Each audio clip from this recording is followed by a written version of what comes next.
Sziasztok! Köszöntelek benneteket itt a Mi Kis Konyhánk YouTube csatornáján. A mai videónkban a magyar konyha, de nem csak a magyar konyha, hanem a világ egyik legegyszerűbb ételét fogjuk elkészíteni. Azok is elég könnyen el fogják tudni készíteni, akiknek nincsen semmi rutinjuk a konyhába, akik nem szoktak főzni, sütni. Hiába tűnik nagyon összetettnek ez a kis étel, borzasztóan egyszerű elkészíteni. Ez ugye a rakott krumpli lesz, aminek van számtalan változata. Mi most nem csak az alapot fogjuk csinálni, mert ugye az alap rakott krumpli általában abból áll, hogy krumpli, főtojás, kolbász, meg tejföl. És rétegezni is, ki hogy szokta rétegezni. Van, aki csak úgy rétegez, hogy alulra bepakolja a krumplit, rá a kolbász, tojás, tejföl, kész. Tehát ennek is nagyon sok fajtája van. Mi ezt az alapot megturbózzuk még egy kis virslivel, amit ugye nem fogunk előfűzni, mert a sütés során kap egy hőkezelést, és teszünk még hozzá békönt, illetve a tejfölbe keverünk bele reszelt sajtot. Végülis már el is mondtam szinte mindent, hogy mi kell hozzá, de azért nézzük meg a hozzávalókat, és nézzük meg, hogy készítjük ezt a kis ételt.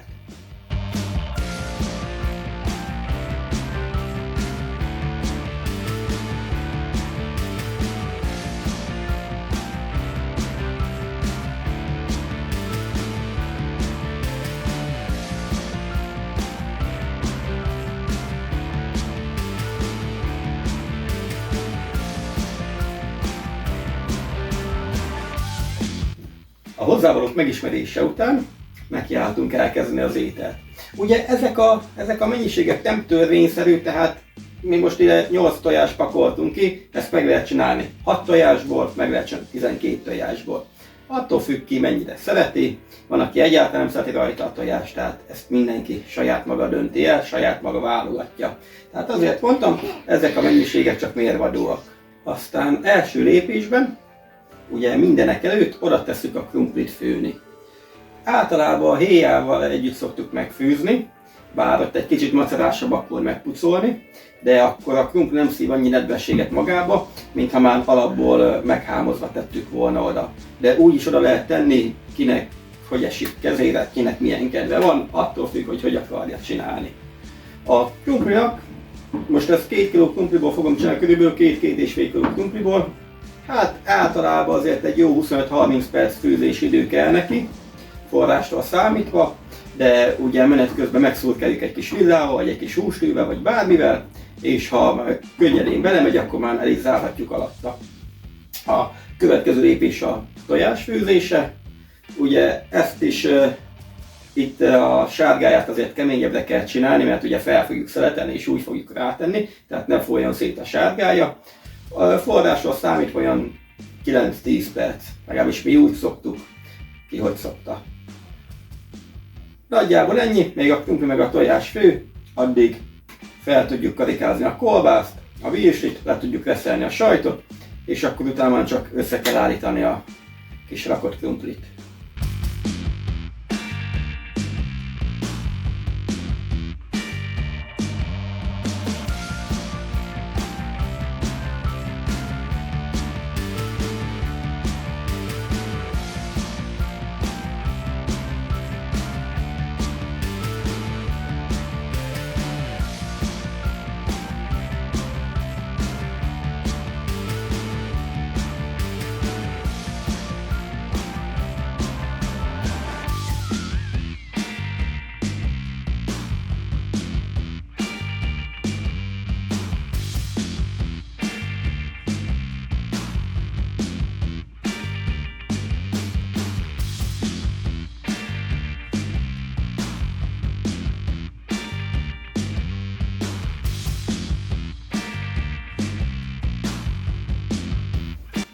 Na, akkor elő is készítettünk mindent, ugye felkarikáztuk a kolbászt meg a virslit, a tejfölbe belereszeltük a sajtot és összekevertük, megfőtt közben a krumpli, a tojás is, meghámoztuk, ezután már csak felszeleteljük a tojást, felkarikázzuk a krumplit, és rétegezve beletesszük majd a tepsibe. Lehet tepsibe csinálni, lehet jénaiba, ki mivel szeretné. A tepsi alját pikenjük egy kis olajjal, hogy azért ne tapadjon bele a krumpli, és akkor mi most úgy fogjuk rétegezni, hogy egy réteg burgonya, utána jön rá egy réteg virsli, kolbász, tojás, megkenjük egy kis sajtos tejföllel, nem sokkal, mert inkább a tetejére tartogatjuk a többet, tehát olyan negyedével, vagy kevesebb, mint a felével megkenjük.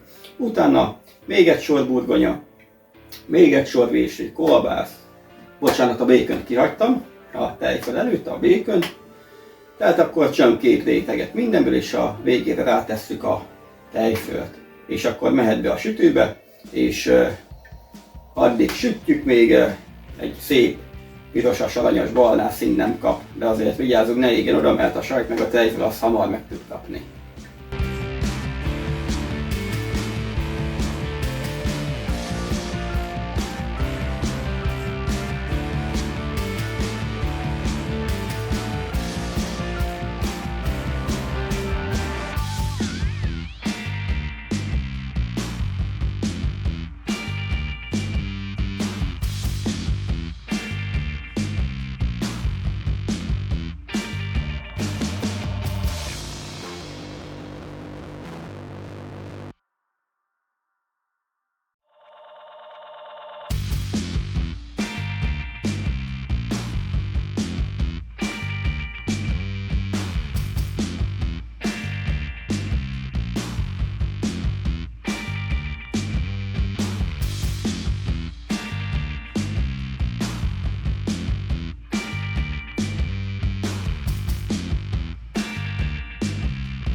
Összeállítottuk a rakott krumplit, berétegeztük, betettük a sütőbe, 180 fokon, még szép barnás nem lesz a teteje.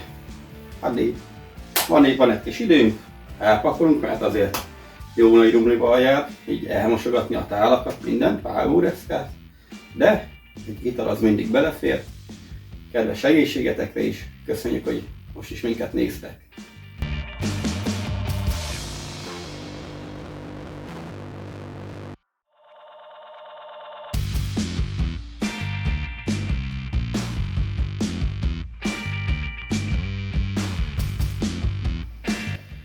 Elkészült ez a remek kis rakott krumpli, mindenkinek jó étvágyat kívánunk hozzá. Ugye láthattátok, hogy egy kicsit mi felturbóztuk, egy kis extrát adtunk hozzá, ugye az alap a krumpli, kolbász, főtt tojás, tejföl, de mi az még adtunk egy kis virslit, békön, meg reszelt sajtot. Tehát itt is lehet ezerféleképpen variálni, ki hogyan szeretné elkészíteni.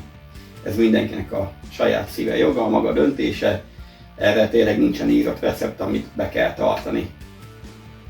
Ha tetszett a videó, akkor egy feliratkozást megköszönünk, illetve egy megosztást és egy lájkot, és kövessetek be minket Facebookon és Instagramon is. Tálalni ugye egy picit később fogok, mert még nagyon meleg, nem akarom, hogy szétessen, de majd mutatjuk olyan formában is, és akkor találkozunk legközelebb. Addig is vigyázzatok magatokra, minden jót, sziasztok!